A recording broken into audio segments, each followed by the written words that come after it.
இன்னைக்கு நம்ம பார்க்கக்கூடிய தேவனுடைய வார்த்தைனா வெளிப்பாடிலேருந்து ஒரு வசனத்தை நம்ம எடுக்க போகிறோம்.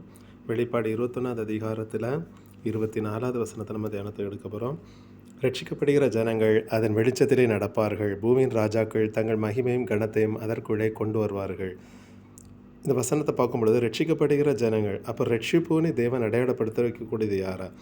ரட்சிக்கப்படுகிற ஜனங்கள் அதன் வெளிச்சத்திலே நடப்பார்கள். அதாவது ஜீவ புஸ்தகத்தில் எழுதப்பட்டவர்கள் மாத்திரம் அதிலே பிரவேசிப்பார். இது புதிய அரசியலில் தேவன் அடையாளப்படுத்தக்கூடிய வார்த்தையாக இருக்கிறது. அப்போ இந்த ரட்சிப்பை தேவன் யார் ரட்சிக்கப்படுகிற ஜனங்கள் அப்படின்னு தேவன் அடையாளப்படுத்தக்கூடிய நேரத்தில், அப்போ ரட்சிப்புனா என்னது அப்படி நம்ம பார்க்கும் பொழுது 2 தெசலோனிக்கர் 2வது அதிகாரத்தில் 14வது வசனத்தை நம்ம எடுக்கும் பொழுது, நீங்கள் நம்முடைய கர்த்தராகிய இயேசு கிறிஸ்துவின் மகிமை அடையும் பொருட்டாக எங்கள் சுவிசேஷத்தினாலே அந்த ரட்சிப்புக்கு அவர் உங்களை அழைத்தார். அப்போ ரட்சிப்பு அப்படிங்கிற தேவன் அடையாளப்படுத்துவது இயேசு கிறிஸ்துவின் மகிமை அடைவது தேவன் ரட்சிப்பாக அடையாளப்படுத்துகிறார்.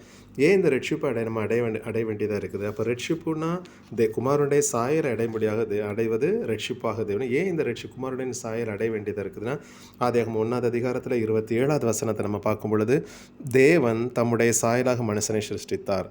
அப்போ தேவன் நம்ம எப்படி உருவாக்குறோன்னா அவருடைய சாயலாக நம்மை தேவன் சிருஷ்டித்தார். ரோமர் 8வது அதிகாரத்தில் 3வது வசனத்தின்படி தேவன் அந்த வசனம் நம்மளுக்கு அடையாளப்படுத்தக்கூடியது பாவ மாமிசத்தின் சாயலாக தேவன் அந்த வசனத்தை நம்மளுக்கு அடையாளப்படுத்துகிறார். அப்போ எப்படி இது நடந்தது அப்படின்னு பார்க்கக்கூடிய நேரத்தில், தேவன் ஏதேன் தோட்டத்தில் ஆதாமேவளை வைத்தார்.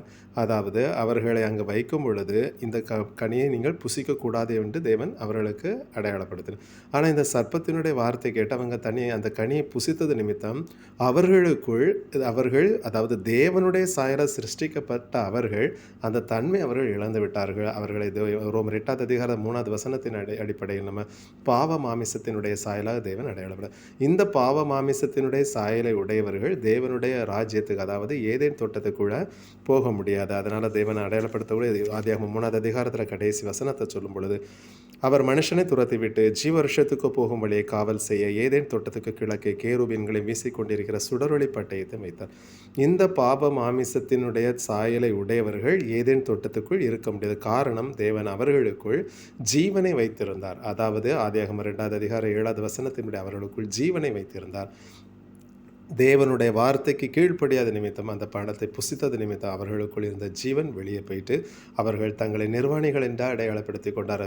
2 கொரிந்தியர் 5வது அதிகாரம் 3வது வசனத்தின்படி அவர்களுக்குள் இருந்த நிர்வாண தன்மை நம்ம பார்க்கணும். கிறிஸ்துவை அவர்கள் தரித்து கொண்டவர்கள், அந்த தரித்து கொண்டது அவர்களை விட்டு போயிட்டு, அப்போ இப்படிப்பட்ட தன்மையோட அவர்கள் பாவ மாமிசத்தினுடைய சாயலாக, அதாவது நிர்வாணம் என்று தேவன் அதை அடையாளப்படுத்துகிறார்.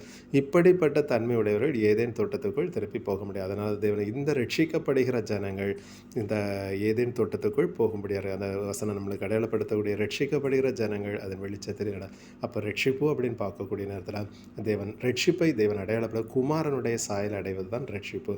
அந்த ரட்சிப்பினுடைய பூரண நமக்குள் எப்படி பூரணப்படுகிறது அப்படின்னு பார்க்கக்கூடிய நேரத்தில் கொலோசியர் 1வது அதிகாரம் அந்த 27வது வசனத்தின்படி, அதாவது கிறிஸ்துவானவர் மகிமை நம்பிக்கையாக உங்களுக்குள் இருப்பதே அந்த ரகசியமாக தேவன் அடையாளப்படுத்துகிறார். அப்போ கிறிஸ்துவானவர் மகிமை நம்பிக்கையாக இருக்க வேண்டியதாக இருக்கிறது. கிறிஸ்துவானவர் மகிமை நம்பிக்கையாக நம்மளுக்குள் இருக்க வேண்டியதாக இருக்குது. ரோமர் 5வது அதிகாரத்தில் 5வது வசனத்தை பார்க்கும் பொழுது, மேலும் நமக்கு அருளப்பட்ட பரிசுத்த ஆவியினாலே தேவ அன்பு நம்முடைய இருதயங்களில் ஊற்றப்பட்டிருக்கிற அந்த நம்பிக்கை நம்மை வெட்கப்படுத்தாது. அதாவது பரிசுத்தாவி நம்மளுக்குள் வரும் பொழுது அந்த ரட்சிப்பினுடைய நம்பிக்கை, அதாவது குமாரனுடைய சாயலை அடைவோம் என்கிற அந்த ரட்சிப்பினுடைய தன்மை நம்மளுக்குள் என்னதான் ஒரு நம்பிக்கை உருவாக்க முடியாது. காரணம், ஏதேன் தோட்டத்தில் அந்த இழந்த சாயல் 1 கொரிந்தியர் 15வது அதிகாரத்தில் 50வது வசனத்தை நம்ம பார்க்கும் பொழுது, தேவன் இந்த சாயலை தேவனுடைய, அதாவது பழத்தை புசித்தது நிமித்தம் உண்டான அந்த சாயலை தேவன் மாமிசமும் இரத்தமுமாக தேவன் அடையாளம், இந்த சாயலை உடையவர்களாக நம்ம இருக்கோம். ரோமர் 8வது அதிகாரம் 3வது வசனத்தின்படி பாவ மாமிசத்தின் சாயல் தேவன் அடையாளப்படுத்தக்கூடியது. அதாவது மாமிசமும் இரத்தமும் உடைய இந்த சரீரமானது தேவனுடைய ராஜ்யத்தை அடைய முடியாது. அதனால தான் 1 கொரிந்தியர் 15வது அதிகாரத்தில் அது கடைசி 54வது வசனத்தை சொல்லக்கூடிய நேரத்தில், அழிவுள்ளதாக இது அழியாமை சாவுக்கு ஏதோ சாமையும் தரித்து கொள்ளும்போது மரணம் ஜெயமாக விழுங்கப்பட்டது என்று எழுதியிருக்கிற வார்த்தை. அப்போ நம்மளுக்குள்ள ஒரு ஜெயம் நம்மளுக்கு வர வேண்டியதாக இருக்குது. அந்த ஜெயத்தை தேவன் எப்படி அடையாளப்படுத்துகிறார்? இயேசு கிறிஸ்துவின் மகிமை அடைந்த தேவன் ஜெயமாக அடையாளப்படுத்துகிறார். அந்த குமாரனுடைய சாயல் அடைந்தவர்கள், மகிமை அடைந்தவர்கள், அவர்கள் ஏதேன் தோட்டத்துக்குள் போகிறதற்கு ஒரு தகுதியுள்ள பாத்திரமாக தேவன் நம்மை அடையாளப்படுத்துகிறார். கர்த்தருடைய நாமம் மகிமைப்படுவதாக. அல்லேலூயா.